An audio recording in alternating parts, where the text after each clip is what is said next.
नमस्कार दोस्तों, मां शीलू रामचंदाणी तन्हा तव्हां आॾो हिकु रचना पेश करे रही आहियां। उम्मीद आहे तव्हांखे पसंदि ईंदी। परिचय जी मोहताज न आहियां, परिचय जी मोहताज न आहियां, छो इहो काफ़ी न आहे मां औरत आहियां।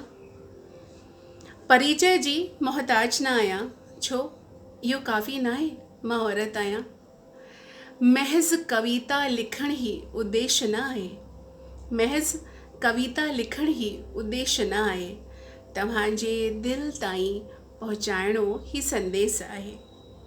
महज़ कविता लिखण ही उद्देश्य न आहे, तव्हांजे दिलि ताईं पहुचाइण ही संदेश आहे।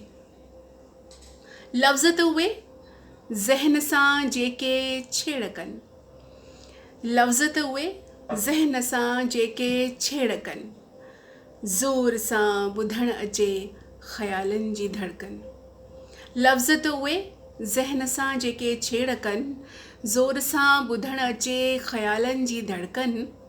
वॾे वाके चवण जी किथे आ ज़रूरत, औरत आहियां। वॾे वाके चवण जी किथे आ ज़रूरत, मां अदृश्य थोड़ी न आहियां, इंसान आहियां। वॾे वाके चवण जी किथे आ ज़रूरत, मां औरत आहियां। वॾे वाके चवण जी किथे आ ज़रूरत, मां अदृश्य थोड़ी न आहियां, इंसान आहियां। कुझु जताइणो न आहे उदाहरण ॾेई, कुझु जताइणो न आहे उदाहरण ॾेई, सभिनी पढ़ियूं आहिनि कहाणियूं घणेई। कुझु जताइणो न आहे उदाहरण ॾेई, सभिनी पढ़ियूं आहिनि कहाणियूं घणेई।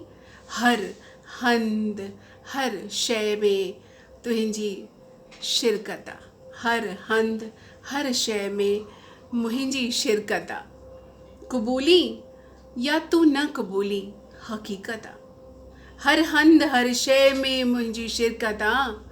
क़बूली तूं या न क़बूली हक़ीक़त आहे। कुझु घड़ियूं त मुंहिंजे बग़ैर गुज़ार,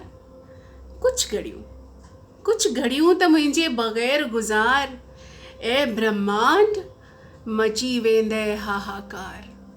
कुझु घड़ियूं त मुंहिंजे बग़ैर गुज़ार, ऐ ब्रह्मांड मची वेंदे हाहाकार, मची वेंदे हाहाकार।